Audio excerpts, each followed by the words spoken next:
राम राम हरे हरे। ओम अज्ञानतिमिरान्धस्य ज्ञानाञ्जनशलाकया चक्षुरुन्मीलितं येन तस्मै श्रीगुरुवे नमः। श्रीचैतन्यमनोभीष्टं स्थापितं येन भूतले स्वयं रूपगदा मह्यं ददाति स्वपदान्तिकं। वन्देऽहं श्रीगुरु श्रीयुतपदकमलं श्रीगुरून् वैष्णवांश्च। श्रीरूपं साग्रजातं सगणरघुनाथान्वितं तं सजीवं सावद्वैतं सावधूतं परिजनसहितं कृष्णचैतन्यदेवं श्रीराधा कृष्णपादान् सहगणललिता श्रीविशाखालिदां च। जयितां सुरतपङ्गोर्मम मन्दमतिर्गति मत्सर्वस्य पदाम्भोजो शिशिराधा मदनमोहन। नमो महावदान्याय कृष्णप्रेमप्रदायते कृष्णाय कृष्णचैतन्य नाम्ने गौरतुषे नमः। वंशादकल्पतरुभ्यश्च कृपासिन्धुभ्य एव च पतितानां पावनेभ्यो वैष्णवेभ्यो नमो नमः। जय श्री कृष्ण चैतन्य प्रभु नित्यानंद श्री अद्वैत गदाधर शिवासादि गौर भक्तविंद। हरे कृष्णा कृष्ण कृष्ण हरे हरे, हरे राम राम राम हरे हरे। हरे कृष्णा। तो आप सभी भक्तों का प्रातःकालीन इस जगन्नाथ अष्टकम के सत्संग में इस्कॉन वाराणसी में स्वागत एवं अभिवादन करते हैं। और आप सभी भक्तों के चरण कमलों में इस दास का प्रणाम। भगवान के शुद्ध भक्त श्रील प्रभुपाद जी के चरण कमलों में प्रणाम। और हमारे आराध्य देव श्री श्री राधा दामोदर जी के चरण कमलों में प्रणाम। देव देव जगन्नाथ भवहरति विनाशनम त्राहि मां पुनरीकाक्षं पतितं भवसागरम। तो पहले हम श्लोक को गाते हैं, फिर हम इसका व्याख्या पढ़ेंगे। रथारूढ़ो गच्छन् पथि मिलिन भूदेव पटले। रथारूढ़ो गच्छन् पथि मिलिन भूतदेव पटले। स्तुतिर्पादुर्भावं प्रतिपदमोपाकर्ण्य सदयः।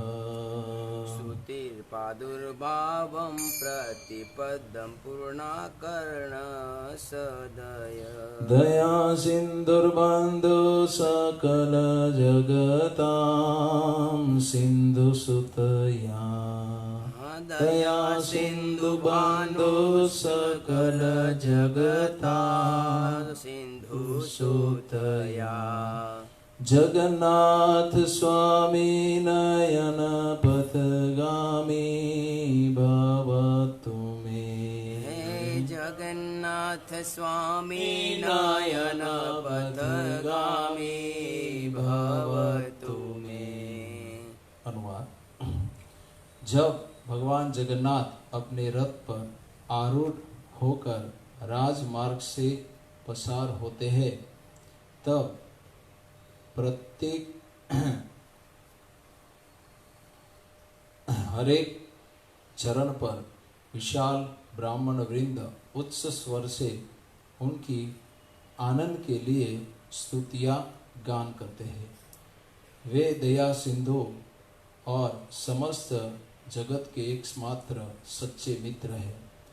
ब्राह्मणों की उन स्तुतियों का श्रवण करके भगवान जगन्नाथ अपने प्रत्येक सानुकूल वलन रखते हैं। अमृत सागर में से जन्म लेने वाली उनकी सहचरी लक्ष्मी सहित जगन्नाथ स्वामी मेरे दृष्टिपथ का लक्ष्य बने। तो ये 5वां श्लोक है जिसमें रथ यात्रा के लिए भगवान निकल रहे हैं और रथ यात्रा में वे क्या कर रहे हैं इसका वर्णन किया गया है। सबसे पहले है रथारूढ़ो गच्छन् पथि मिलिन। रथ के ऊपर आरूढ़ होकर भगवान जगन्नाथ जी पथ के रास्ते पे चल रहे हैं। क्या कहते गए? सजियात कृष्ण चैतन्य श्री रथाग्रे ननर्तयः एनासि जग जगताम चित्रम जगन्नाथो अपि।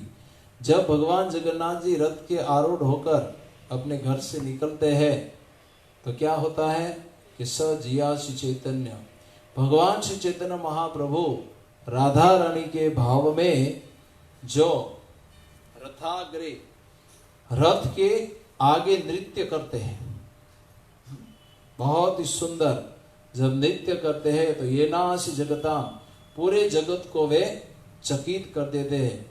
उसकी छोड़ो जगन्नाथो अपि विस्मितम, स्वयं जगन्नाथ भी विस्मित आश्चर्यचकित होकर देखते थे महाप्रभु का नृत्य।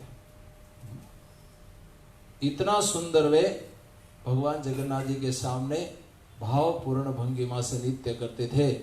तो उस नृत्य को देखकर पूरा जगत को चकित होता ही था, लेकिन जगन्नाथ स्वयं भी आश्चर्यचकित होकर इस नृत्य को देखने के लिए रथ को वहीं पर रोक देते थे। हाथियों के आने पर भी वो खींचा नहीं जाता था, इतना वो। फिर क्या, रथे चढ़ी जगन्नाथ करिला गमन, दुई पार्श्व देखी चले आनंदित मन। रथ के ऊपर चढ़ के जगन्नाथ करिला गमन, अपने घर से सुंदराचल से कहा जाने के लिए, नीलाचल से सुंदराचल यानी वृंदावन जाने के लिए रथ के ऊपर आरूढ़ होकर गमन, रास्ते पर चल दिए। नीलाचल यानी वैकुंठ से भगवान कहाँ जा रहे हैं, द्वारका से वृंदावन वापस। दुई पार्श्व देखी चले आने दे, दोनों साइड अपने भक्तों को, ब्राह्मणों को आनंद से कीर्तन करते हुए, उनकी स्तुति को सुनते हुए बहुत ही आनंद से जा रहे हैं, कोई कष्ट नहीं है। जय जगन्नाथ जय जगन्नाथ ऐसी ध्वनियां हो रही है और हर एक कोई ना कोई भगवान से कुछ प्रार्थना कर रहे हैं, कोई भगवान को प्रसाद अर्पण कर रहा है। इसी तरह बड़े आनंद के साथ रथ यात्रा चल रही है। यही मत है न कृष्णेर रथ आरोहण, तार आगे प्रभु नाचाइल भक्तगण। यही मत, इस प्रकार से कृष्णेर रथे, भगवान कृष्ण रथ के ऊपर आरोहित चढ़ जाते हैं। तार आगे प्रभु नचाइल भक्तगण, चैतन्य महाप्रभु या जगन्नाथ स्वयं सभी भक्तों को अपने आगे क्या कराते हैं, नृत्य, सबको नचाते हैं, किसी को खड़ा रहना नहीं है। तो सभी लोग रथ यात्रा में कीर्तन करते हैं और नाचते हैं। इसी प्रकार रथारूढ़ो गच्छन् मिलिन, रथ के ऊपर आरूढ़ होकर अपने ब्रजवासी प्रेमी भक्तों को मिलने के लिए चल दिए। तो रास्ते में भी आनंद मंगल करते हुए जा रहे हैं। ये है स्तुतिर प्रादुर्भावम, फिर स्तुति हो रही है। चैतन्य महाप्रभु बहुत ही सुंदर स्तुति करते हैं।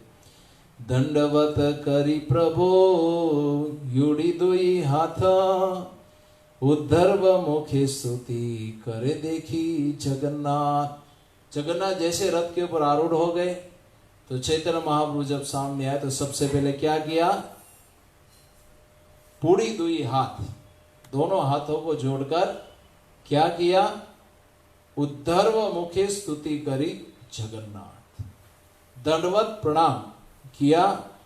दंडवत प्रणाम करने के बाद जगन्नाथ जी के सामने दोनों हाथ जोड़कर खड़े हो गए और ऊपर मुख करते हुए क्या करने लगे, भगवान जगन्नाथ की स्तुति करने लगे। सबसे पहले क्या कहा महाप्रभु ने, नमो ब्रह्मण देवाय गो ब्रह्मण हिताय च, जगत हिताय कृष्णाय गोविंदाय नमो नमः। ये पहला श्लोक पढ़ा था कि हे ब्राह्मणों के हित करने वाले, नमो ब्राह्मण देवाय, गौ ब्राह्मण गाय और ब्राह्मणों का हमेशा हित करने वाले इनके एकमात्र बंधु, जगत पूरे संसार के हितैषी हे कृष्ण, हे गोविंद, हे जगन्नाथ, मैं आपको प्रणाम करता। ये विष्णु पुराण का श्लोक है। फिर मुकुंद माला स्तोत्र का एक पोट बोले, जयति जयति देवो देवकी नंदनो सो, जयति जयति कृष्णो वृष्णि वंश प्रदीप, जयति जयति मेघ श्यामल कोमलांगो, जयति जयति पृथ्वी वारनाशो मुकुंद। कि जय हो हे देवकी के गर्भ से जन्म लेने वाले और उनको आनंद देने वाले हे जगन्नाथ आपकी जय हो। फिर क्या कहते हैं, कृष्णेर वृंशी वंशम प्रदीप, कि वृष्णि वंश यादव कुल में आपने प्रकट होकर उस यादव कुल को क्या प्रदीप उज्जवल बना दिया। जयति जयति, कि आपका जय हो जय। हे पानी से भरे हुए बादलों के श्याम रंग वाले और कोमल कमल के समान अंगों वाले हे श्याम सुंदर आपकी जय हो जय हो। पृथ्वी का भार नाश करने के लिए बारंबार अवतार लेते हैं आप, हे देवकी नंदन आपकी जय हो जय हो। ये भगवान जगन्नाथ की स्तुति कर रहे हैं चैतन्य महाप्रभु कि आपकी जय हो। फिर कहते हैं, न हम विप्रो न च नर प्रतिर्वैश्यो न शूद्रो, न हम वर्णी न च गृहपतिर्न वनस्तु यतिर्वा, किंतु प्रोदंतखिल परमानंद पूर्णामृताब्दे, गोपीर भद्रपद कमलयोर दास दासानुदास। कि ना हम विप्रो, न मैं ब्राह्मण हो, न नरपति, न मैं राजा हो, न वैश्य हो, न शूद्र, न मैं गृहपति, न गृहस्थ, न वानप्रस्थ, न सन्यासी, न ब्रह्मचारी। हे अखिल पूर्णामुद के सिंधु, मुझ पतित पर आप कृपा कीजिए कि मैं गोपीर भर्तुर कमल और दास दासन दास, जो गोपियों के पद चिन्हों पर चलते हैं ऐसे आपके प्रेमी भक्तों के दास का दास का दास का दास हूं मैं। ये है चैतन्य महाप्रभु जो हर एक भक्तों को ये बताते हैं कि गोपियों के पद चिन्हों पर, अर्थात गोपियों ने जैसे भगवान की सेवा की है, जैसे भगवान से प्रेम किया है, जिस तरह भगवान ने उनको वश में किया है और जैसे वे भगवान की सेवा करती है, ऐसी सेवा, ऐसी भक्ति और ऐसा प्रेम जो भगवान से करते हैं, उन भक्तों का दास का दास का दास का दास हो। न ब्रह्मचारी वानप्रस्थ सन्यास, न गृहस्थ, न ब्राह्मण क्षत्रिय वैश्य शूद्र, नरपति, न राजा, मैं कुछ भी नहीं हूं। मैं केवल आपका एक तुच्छ से छोटा सा दास हूं और उस दास की आप इस प्रार्थना को स्वीकार करें। तो ये जगन्नाथ जी के रथ के आगे भगवान चैतन्य महाप्रभु स्तुतिर पादुर्भावम क्या कर रहे हैं, भगवान की प्रार्थना कर रहे हैं। इत पड़ी पुनरपि करिला प्रणाम, यो न हाथे भक्त गण वंदे भगवान। इसी तरह कहते हुए पुनः रथ के आगे वे दंड के समान गिर गए, प्रणाम किया और सभी भक्तों को प्रणाम किया। पहले जगन्नाथ जी को प्रणाम किया, फिर जितने भी उनके भक्त थे उन सबको हाथ जोड़कर सभी वैष्णवों को भगवान ने प्रणाम किया। देखिए स्वयं भगवान है, फिर भी वो अपने भक्तों को प्रणाम करके सिखा रहे हैं कि बिना वैष्णव की कृपा से जगन्नाथ प्रसन्न नहीं होते हैं। और फिर क्या है, दया सिंधुर बंधो सकल जगताम, सकल पूरे विश्व के एकमात्र वे कौन है? बंधु है और दया के सागर है, जो कल हमने सुना था। पूरे संसार की करुणा एक साइड रख दी जाए और भगवान की, तो सागर का एक क्या होगा? बिंदु होगी। और भगवान की करुणा कैसी है जगन्नाथ की? समंदर के जैसी, जिसका कोई और छोर है ही नहीं। कितनी करुणा और दया किस पर करते हैं वे। इसलिए कहते कि उपाकर्णम सदयम, इसी तरह वहां अपने पंडा, ब्राह्मण और स्वयं भगवान चैतन्य महाप्रभु की स्तुति को श्रवण करके भगवान जगन्नाथ प्रत्येक भक्त के प्रति बहुत ही अनुकूल भाव और वलन रखते हैं। जैसे कोई जीव भगवान की स्तुति करता है, भगवान को प्रणाम करता है, भगवान की कथा सुनता है, तो उसी समय भगवान उस जीवात्मा के अनुकूल हो जाते हैं जो प्रतिकूल है। जैसे ही कोई जीवात्मा भगवान के सामने आता है तो तुरंत भगवान उनके अनुकूल बन जाते हैं और वे उन्हें अपनी कृपा के द्वारा अपने पास आने के लिए वो सारी सुविधा और बुद्धि प्रदान करते हैं। ददामि बुद्धि योगम तम ये नमाम उपयान्ति। जैसे कोई भगवान को कोई स्तुति करता है या भगवान के नाम का कीर्तन करता है, भगवान की कथा को सुनता है, भक्तों की सेवा करता है, तो भगवान तुरंत अनुकूल हो जाते हैं। प्रतिकूल तब तक रहते हैं जब तक हम पाप और संसार में भोग में पड़े। जैसे व्यक्ति भोगों से उठकर भगवान के सामने आता है, तब कृष्ण जो हमारे हृदय में परमात्मा के रूप में विराजमान है, वे हमारे अनुकूल हो जाते हैं और वे सारी सुविधा और कृपा हमको प्रदान करते हैं। तो यहाँ कहते हैं कि इसी तरह उपाकर्णम, उन स्तुतियों को सुनकर भगवान जगन्नाथ बहुत ही अनुकूल हो गए। रहते ही है, लेकिन विशेष प्रेम के कारण वे बहुत ही कृतज्ञ अनुकूल हो गए। और दया सिंधु, वे विश्व के एकमात्र हितैषी है, एकमात्र मित्र है और सभी का पालन करने वाले। तुमी असुरारी तुमी तो को समझ गया ना कि हे कृष्ण, इस संसार में दो ही लोग ऐसे हैं जो बिना हेतु के क्या करते हैं? कृपा। कौन है? एक तो स्वयं जगन्नाथ और दूसरे उनके भक्त। बाकी जो भी कुछ करता है वो अपने स्वार्थ के लिए करता है, कोई दूसरे के लिए नहीं करता है, याद रखना। सभी लोग अपना स्वार्थ सिद्ध करने के लिए ही कार्य करते हैं। दो को छोड़कर, एक भगवान जगन्नाथ और एक उनके शुद्ध भक्त, वही ऐसे हैं जो संसार के जीवों का हित करने के लिए कार्य करते हैं, अपने लिए नहीं। यहां तक कि अपने प्राणों को संकट में डाल कर भी वे हित करते हैं। जैसे प्रहलाद महाराज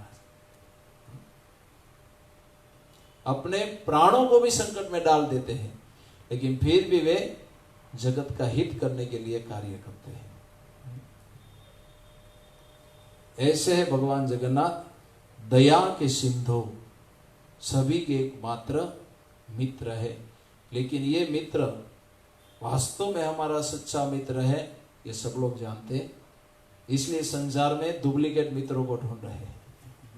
ये मेरा मित्र मेरा कुछ अच्छा कर देगा, ये मेरा मित्र अच्छा कर देगा, लेकिन वास्तव में सबका एकमात्र फ्रेंड, बंधु, मित्र कौन है? जगन्नाथ। क्योंकि वही हमारा 24 घंटे ख्याल रखते हैं। सोने के बाद भी वो हमारा रात को ख्याल रखते हैं, खाना पीना सब सुविधा देते हैं।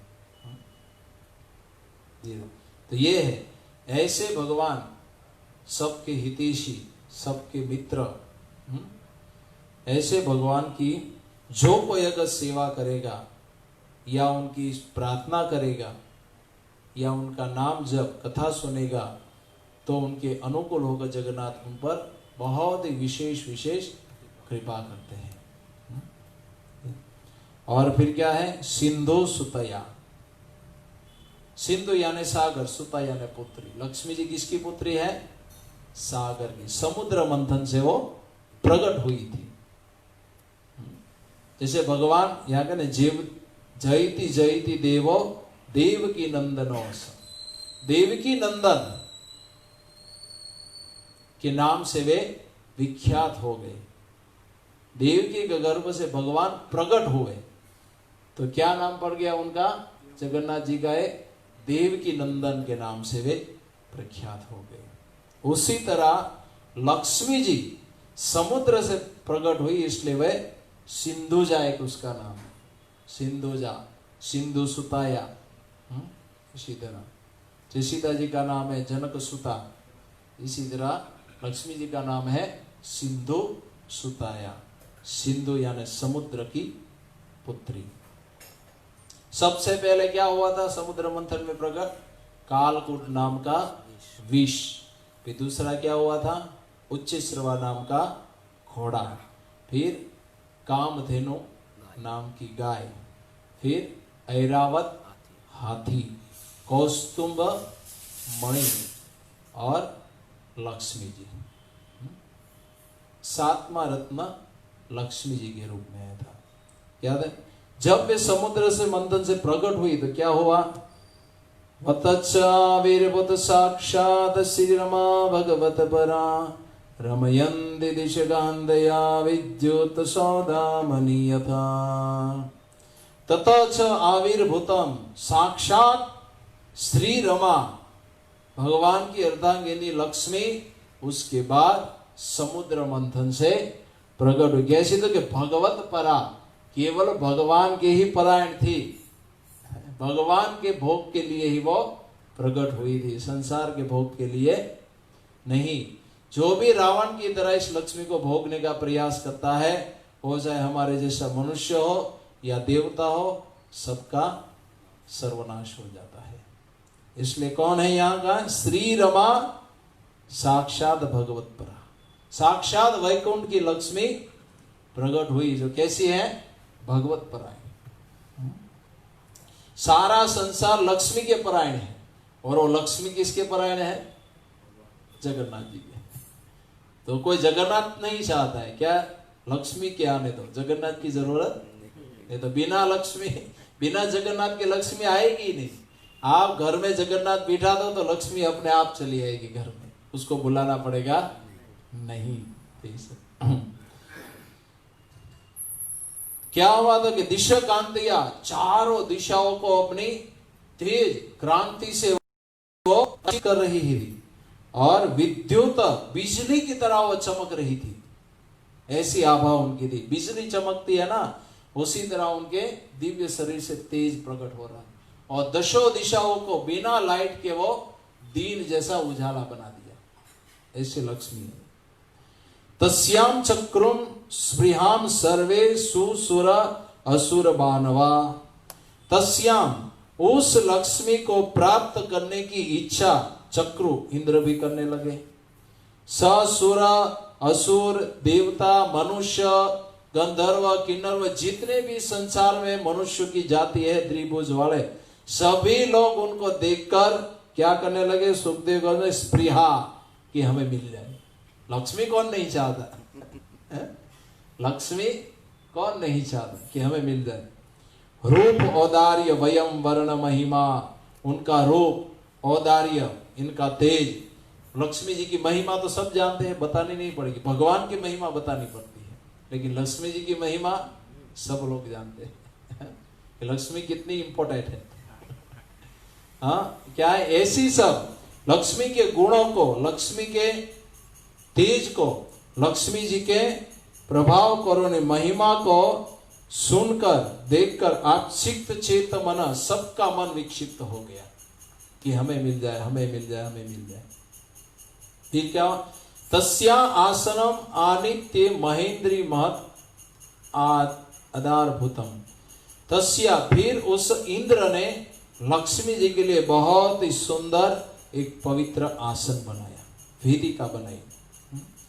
महत, बहुत ही महान और बड़ा एक पवित्र आसन बनाया। मूर्तिमत्य सरित श्रेष्ठा, सभी पवित्र सरित यानी नदियों का जल वहां लाया गया। हेम कुंभो, स्वर्ण के कुंभों के द्वारा जलम सूची लक्ष्मी जी का अभिषेक किया। देवांगनाओं ने, जो स्वर्ग की सभी देवांगनाएं थी, उन सभी ने मिलकर संसार की सभी नदियों के जल से लक्ष्मी जी का क्या किया? अभिषेक किया। फिर भूमि ने साकार होकर उस अर्च विग्रह की स्थापना के लिए जड़ी बूटी एकत्रित की। लक्ष्मी जी की स्थापना के लिए जड़ी बूटियां, औषधियां प्रदान की। गायें थी, उन्होंने पंचामृत प्रदान किया। वसंत ऋतु में उत्पन्न होने वाली सभी वस्तुओं को एकत्रित कर दिया वसंत ऋतु ने। लक्ष्मी जी के आनंद के लिए और उनकी श्रृंगार और शोभा के लिए वसंत ऋतु में जो वातावरण होता है, वातावरण आया। वसंत ऋतु में फूल आदि खिलते हैं, वो सब फूल आ गए। वसंत ऋतु में जैसे संगीत गान होता है, वैसा गान होने लगा। इसी तरह सजी धजी और अब तैयार होकर लक्ष्मी जी गले में माला, हार पहनते हुए, हाथ में कमल की माला लेकर विचरण करती हुई चलने लगी। स्वयंवर वहीं पर हो गया। समुद्र मंथन को रोक दिया गया, लक्ष्मी जी प्रकट हुई और उसके बाद सब अमृत प्राप्त करना भूल गए। लक्ष्मी जी आ गई, उसके बाद तो रोक दिया गया और स्वयंवर बनाया। तो उसमें लक्ष्मी जी हाथ में कमल की माला लेकर अपने पति को चुनने के लिए निकले। सबसे पहले गंधर्व, यक्ष, असुर, सिद्ध, चारण, स्वर्गलोक के मनुष्य, असुर, सब लोग को उन्होंने देखा। देखकर क्या बोली? विचरण करती हुई, सबको निरीक्षण करती हुई, लेकिन सभी के अंदर उन्होंने दोष देखा। कोई उन्हें निर्दोष नहीं दिखा, सबके अंदर दोष देखा। वो जा रही थी और दोष कैसे? तो हमारे आचार्य लिखते हैं, कोई कोई महान तपस्वी है, लेकिन वे अपने क्रोध को नहीं जीत पाए। लाखों लाखों साल तपस्या की है, लेकिन जैसे कि थोड़ी सी गलती करता है तुरंत श्राप दे देते हैं। ये किसको देखकर बोल रही है? दुर्वासा ऋषि को। ये बहुत तपस्वी है, कोई डाउट नहीं, लेकिन उन्होंने अपने क्रोध को, कभी भी किसी को भी श्राप दे देते हैं। गलती है क्या? नहीं, फिर भी तो ये पहला दोष देखा कि तपस्वी तो यहां बहुत दिखाई दे रहे हैं, लेकिन दुर्वासा को देखकर बोल रही है कि इन्होंने अपने क्रोध को नहीं। फिर दूसरा कौन आया? कोई कोई तो बहुत ज्ञानी है, लेकिन भौतिक इच्छाओं को शुद्ध नहीं कर पाए। बहुत बहुत ज्ञानी है, लेकिन अभी भी डिमांड है कि मुझे धन चाहिए, मुझे सुंदरी चाहिए, मुझे ख्याति चाहिए, मुझे पद चाहिए, प्रतिष्ठा चाहिए। शास्त्रों के ज्ञानी है, वेद को पढ़ लिया है, कंठस्थ कर लिया है, लेकिन अभी भी अपनी भौतिक इच्छाओं को नियंत्रण नहीं कर पाए हैं। अभी भी भोग की वासना निर्मूल नहीं हो गई। ये किसको बोल रही है? शुक्राचार्य को। बहुत बड़े ज्ञानी है, लेकिन फिर भी बलि महाराज से कहते हैं कि तुम इतना रखो, क्योंकि वो दे देगा तो हमारे पास कुछ बचेगा नहीं। तो ये शुक्राचार्य को बताकर बोल रही है कि ये बहुत ज्ञानी है, लेकिन अपनी भौतिक इच्छाओं को वे जीत नहीं पाए।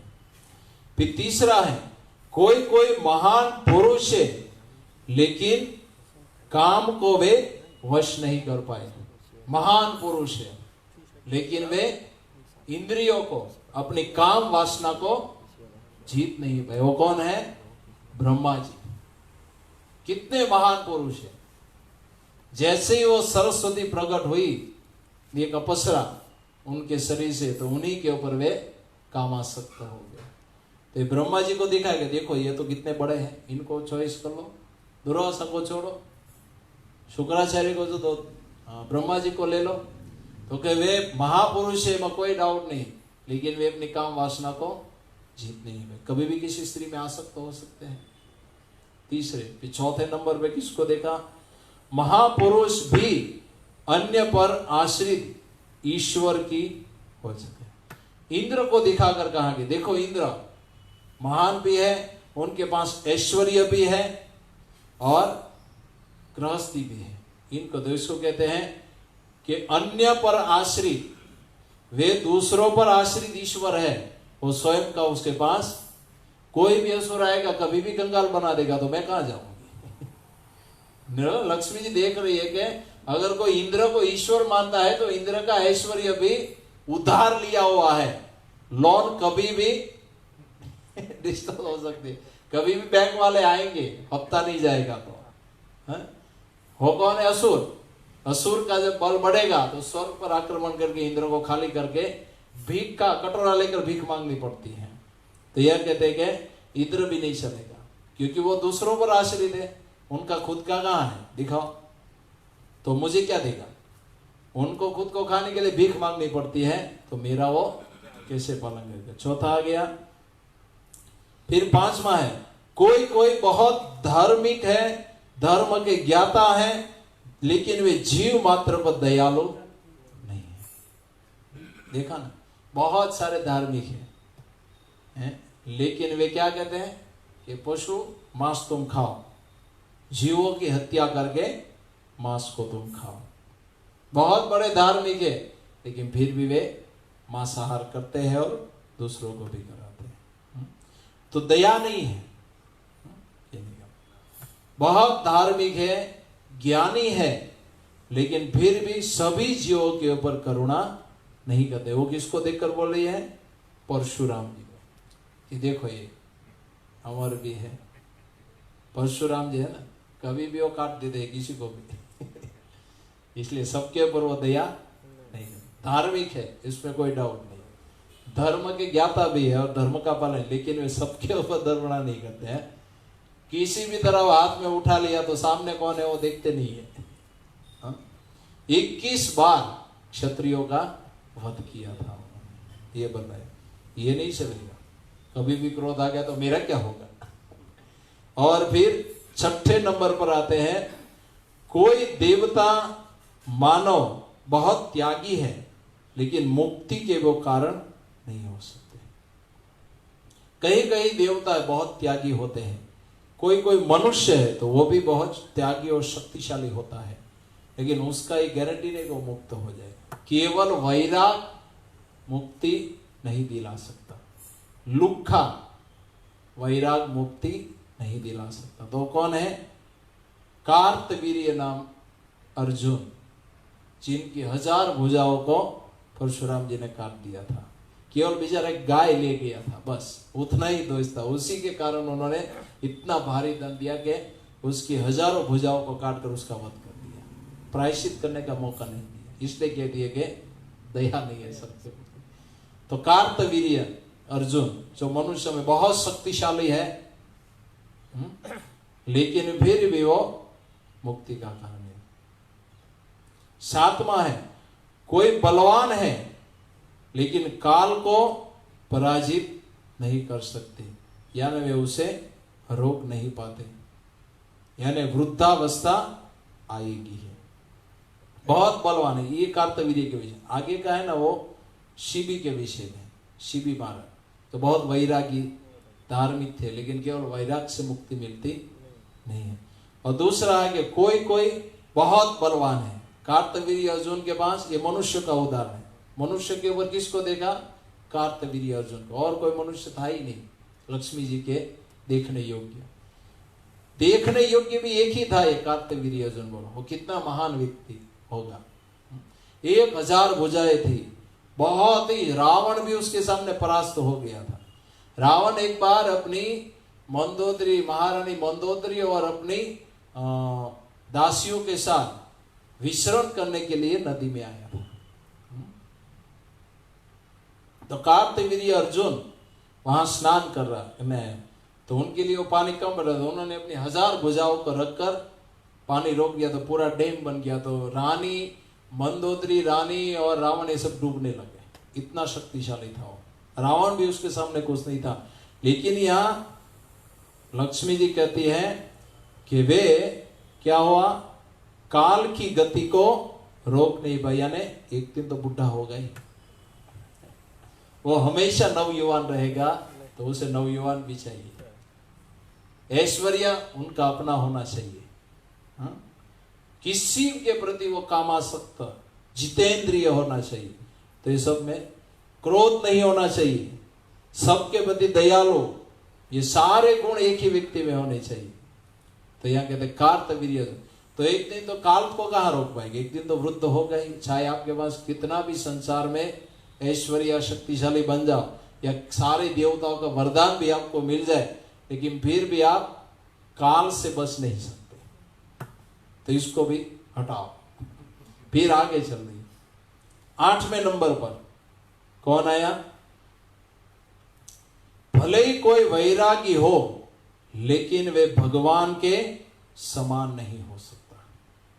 वैरागी है, ज्ञानी है, लेकिन फिर भी वो भगवान की बराबरी कोई नहीं कर सकता। सभी में क्या है, ये सारे के सारे लोग, ये किसको बोल रहे हैं? 4 कुमारों को। 4 कुमार वैरागी है और प्रकृति के गुणों के प्रभाव से रहित है। उनमें लेश मात्र भी इस भौतिक संसार में किसी भी प्रकार का आकर्षण नहीं है। हमेशा वे वैराग में रहते हैं और समाधि में रहते हैं 4 कुमार। नहीं कहता कि इसलिए कहता कि कोई कोई बहुत वैरागी है लेकिन भगवान के समान नहीं है। ध्यान से निकलेंगे तब मुझे देखेंगे ना। तो 8वें नंबर पर 4 कुमारों जैसे वैरागी को देखा। फिर कहा कि सभी लोग गुणों के प्रभाव में हैं। तो कहा कि देखो ये 4 कुमार आदि भौतिक प्रकृति के गुणों से परे है, गुण संग रहित है। तो फिर वो कहते हैं कि वे भगवान के समान नहीं है, मुझे जो चाहिए वैसा नहीं है। और भी कहते हैं 7वें नंबर पे है, 9 में कोई बहुत ही लंबी आयु वाला है लेकिन आचरण में वो मंगल नहीं है। बहुत ही लंबी आयु वाला है लेकिन उसका आचरण अच्छा नहीं है, यानी सौहार्द, प्रेम, व्यवहार नहीं है। आयुष्य लंबी ले ली लेकिन व्यवहार कैसे करना है वो सीखा। वो किसको देखकर बोल रही है? देखो दीर्घ आयु बता रहे, देखो मार्कंडे जी लक्ष्मी जी को बता रहे, जो देखो मार्कंडे जी कितना लंबा आयुष्य है। हाँ, ये तो उनके पास मंगल नहीं है, हाँ? आचरण अच्छा नहीं है, तो कहते वो भी निकल दिया। तभी ये मंगल भी है, आचरण भी है, लेकिन उसका आयुष्य का ठिकाना कब मर जाएगा पता नहीं। तो फिर उसको असुरों में हिरण्यकशिपु को दिखाया, ये देखो हिरण्यकशिपु कितना लंबा आयुष्य है और स्त्रियों को मंगल करने में, उनके साथ व्यवहार करने में कितना एक्सपर्ट है, सब कुछ है, शक्तिशाली भी है और कैसे व्यवहार करना है सब कुछ अच्छी तरह जानता है। तो कहते हैं कि उसका आयुष्य का ठिकाना नहीं है, कब कौन मार देगा या भगवान के हाथों मारा जाएगा। कोई नहीं तो दे वो मार देंगे, नरसिंह देव। तो कहते कि ये भी नहीं है। तो फिर अंत में कहा, सब ने फिर कहा कि देखो शिव जी शाश्वत है, भगवान की तरह अजर अमर है, उन्हें मृत्यु छू नहीं सकती, प्रकृति से परे है, ऐश्वर्य भी उनके पास है। रावण जैसे अपने भक्तों को सोने की लंका देते हैं, तो तुम्हें क्या नहीं देंगे। तो फिर कहती है कि वे, उनकी आदत अच्छी नहीं है, उनमें भी एक दोष निकाला। शिव जी कहा लंबा आयुष्य है, अजर अमर है, ठीक है, मेरा कभी सिंदूर मिटेगा नहीं, ऐश्वर्य भी है वो भी मान लिया, लेकिन क्या करे, उनकी आदत अच्छी नहीं है। एक गृहस्थ को कैसे रहना चाहिए, पत्नी के साथ कैसा व्यवहार करना चाहिए, उन्हें शमशान में घूमते रहते हैं भस्म लगाकर, अलग निरंजन करते हुए। हाँ, तो पत्नी को कैसे रखना चाहिए, उनका लाड प्यार कैसे करना चाहिए, उसको मनाना कैसे चाहिए, वो सब। हाँ, घर से बाजार से आ रहे तो उनके लिए कुछ गिफ्ट लानी चाहिए। आज तक पार्वती को मेरे ख्याल से कोई गिफ्ट दी ही नहीं होगी शिव जी ने कि लो मैं तुम्हारे लिए लाया। जैसे भगवान कृष्ण हमेशा राधा रानी के लिए कुछ फूल लेके जाते हैं, कुछ फल लेके जाते हैं उनको प्रसन्न करने के लिए। हाँ, बांसुरी बजाते हैं। जैसे भगवान राम सीता जी के बालों को कभी सजाते हैं, कभी श्रृंगार करते हैं उन्हें पसंद करने के लिए, लेकिन शिव जी को कभी दिखाई नहीं। तो कहा ये बता रही है कि इसको कुछ आता ही नहीं है, तो फिर क्या करो? तो सारों को क्या कहा? सबके अंदर दोष निकाला। और आप देखिए लक्ष्मी जी अपने आश्रम के द्वारा बता रही है कि पति के रूप में हम जैसे लोगों को किसको पसंद करना है।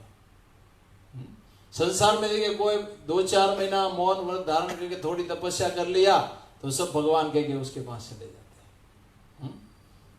2-4 महीना अगर कोई बोलेगा नहीं तो नाम पड़ जाएगा मोनी बाबा।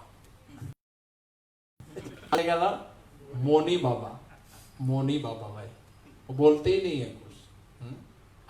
ऐसा तो इतना देखिए मोनी बाबा, फोनी बाबा, ढोंगी बाबा जितने भी है सब इंद्र जैसा कोई महान नहीं है, फिर भी वो दूसरों का उद्धार लिया हुआ है। ब्रह्मा जी जैसा कोई महापुरुष नहीं है, फिर भी वो अपनी काम वासना को जीत नहीं पाए। तो संसार के मनुष्यों की तो बात ही कहाँ है।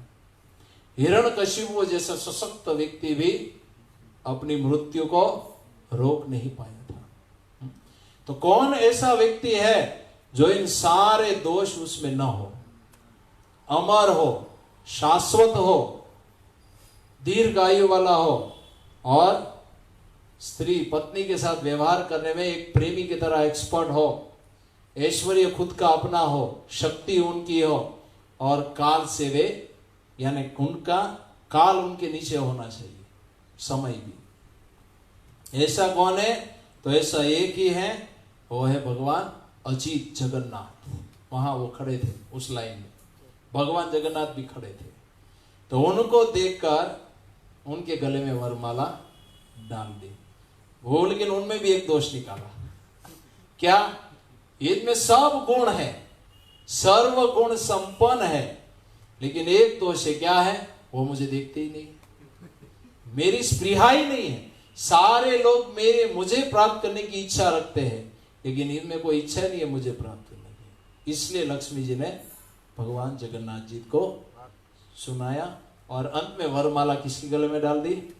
जगन्नाथ जी। इसलिए कहा है कि सिंधु सुताया, अपनी सहचरी अर्धांगिनी लक्ष्मी जी के साथ वे विचरण करते हैं जो भगवान।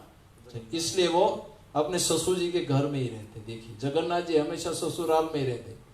क्षीरसाई, कारणोदक्षाई, समुद्र में सोने वाले कारण विष्णु। गर्भोदक्षाई, वो भी समुद्र में सोते हैं। क्षीरोदक्षाई, वो भी समुद्र में। और ये जगन्नाथ भी कहाँ बैठे हैं? समुद्र के तट पर ही। ते घर जमाए बनकर चले गए। कहाँ गए जगन्नाथ जी? अपने ससुराल में ही रहते हैं। कभी कभी जब रथ यात्रा जैसा अवसर आता है तो अपने वृंदावन धाम में जाते। तो ये बताती है कि सबके स्वामी एकमात्र जगन्नाथ है, सभी के मित्र एकमात्र जगन्नाथ है, और सबको अपना पति, अपना स्वामी, अपना मित्र, अपना बंधु केवल जगन्नाथ जी को ही बनाना चाहिए। तभी वो सुखी होगा और जीवन में कभी भी उसे इस निर्णय में पश्चाताप होगा नहीं। तो ये लक्ष्मी जी समुद्र मंथन से प्रकट हुई। तो यहाँ भगवान चैतन्य महाप्रभु ये बता रहे याद करके कि सिंधु सुताया, कि उस समुद्र से प्रकट हुई अपनी सहचरी लक्ष्मी जी के साथ वे भगवान इसी तरह जगन्नाथ जी आनंद करते हुए विहार करते हैं अपने नित्य धाम में। तो यहाँ लक्ष्मी जी बता रही है कि जीवन में हमेशा वरण करना चाहिए भगवान जगन्नाथ जी का, और किसी का नहीं। क्योंकि और किसी का वरण करोगे तो बाद में पछताने के अलावा आपके हाथ में कुछ आएगा नहीं। एकमात्र जगन्नाथ ही ऐसे स्वामी है जिसको एक बार अगर हमने वरण कर लिया तो फिर हमें और कुछ करने की जरूरत नहीं पड़ेगी। ऐसे जगन्नाथ स्वामी जो रथ के ऊपर जा रहे हैं अपने घर वृंदावन में, दोनों साइड, और उनके आगे भक्त लोग नृत्य कर रहे हैं, ब्राह्मण लोग उनकी स्तुतियां कर रहे हैं। चैतन्य महाप्रभु बहुत ही सुंदर राधा रानी के भाव में नृत्य कर रहे हैं और उनको देखकर जगन्नाथ चकित हो गए हैं और रथ को रोक दिया है। कभी कभी रोक देते हैं बीच में, और सिंधु सुताया, सभी जगत के एकमात्र ये हितैषी है, सबका हित करने वाले हैं। और समुद्र से उत्पन्न हुई लक्ष्मी जी जिनकी सहचरी है, ऐसे भगवान जगन्नाथ स्वामी नयन पथगामी भवतु मे। जगन्नाथ स्वामी नयन पथगामी भवतु मे। ऐसे जगन्नाथ स्वामी, हे जगन्नाथ स्वामी, आप मेरी आंखों की दृष्टि में प्रकट हुए। पथ यानी जहां जहां मेरी दृष्टि पड़े वहां वहां आपकी स्फूर्ति हो। पथ यानी रास्ता, हमारी दृष्टि जहां पर पड़े वहां स्फूर्ति हो। ये एक शुद्ध भक्त की बात। लेकिन संसारी लोग क्या कहते, जहां जहां हमारी दृष्टि पड़े वहां लक्ष्मी जी स्फुरत हो। नयन पथगामी भवतु मे। जगन्नाथ स्वामी नयन पथ, लक्ष्मी जी नयन पथगामी भवतु मे। हमें लक्ष्मी चाहिए, जगन्नाथ की जरूरत नहीं है। लेकिन एक भक्त क्या चाहता है कि हमें जगन्नाथ, क्योंकि जगन्नाथ है तो लक्ष्मी वहां पर आ ही जाएगी। जैसे आपने पहले अध्याय में सुना होगा कि जहां माधव है वहां कौन है, लक्ष्मी है। वहां हनुमान जी है तो विजय किसकी हुई, अर्जुन की। क्योंकि अर्जुन ने किसको पसंद किया था द्वारकाधीश में, भगवान ने कहा कि एक साइड मेरी नारायणी सेना रहेगी, एक बाजू कौन रहेगा, मैं अकेला। देखो शस्त्र भी नहीं उठाऊंगा, युद्ध तुझे करना पड़ेगा। भगवान अर्जुन ने कोई बात नहीं, आपको शस्त्र उठाना ही नहीं है, आपको केवल मेरा रथ चलाना है बस। मुझे नारायणी सेना नहीं, मुझे आप चाहिए। नारायणी सेना जिसको देनी है दे दो। आधी सेना दी फिर भी वो अर्जुन जीत गया, क्योंकि उन्होंने अपने जीवन में पसंद किसको किया था, जगन्नाथ जी को, कि आप हमारे पक्ष में आ जाइए, बाकी सबको तो हम बटोर लेंगे। कीड़ों मकोड़ों की तरह मैं उसे उठा लूंगा, बस आप एक बार मेरे सिर पर अपना हाथ रख दीजिए। तो लक्ष्मी जी सिखाती है कि हमेशा हमारे जीवन में पसंद भगवान की करनी चाहिए। हमारे स्वामी के रूप में हमारे जीवन के बागडोर अर्जुन की तरह भगवान के हाथों में दे दें, क्योंकि उनसे अच्छा ड्राइवर आपको इस संसार में मिलेगा ही नहीं। उनसे अच्छा ड्राइवर इस संसार में कोई है नहीं। इसलिए जो भी भक्त दीक्षा लेता है तो समझ जाए कि उन्होंने अपनी बागडोर भगवान के हाथ में दी। भगवान और भगवान के शुद्ध भक्त में कोई अंतर होता नहीं है। इसलिए हमारे जैसे पति जीवों का उद्धार करने के लिए वही जगन्नाथ गुरु के रूप में हमारे सामने प्रकट होते हैं। और जब हम उसका आश्रय लेते हैं गुरु का, तो भगवान जगन्नाथ हमें हर तरह से कृपान्वित करके अपने घर वापस ले जाते हैं। हरे कृष्णा कृष्णा कृष्णा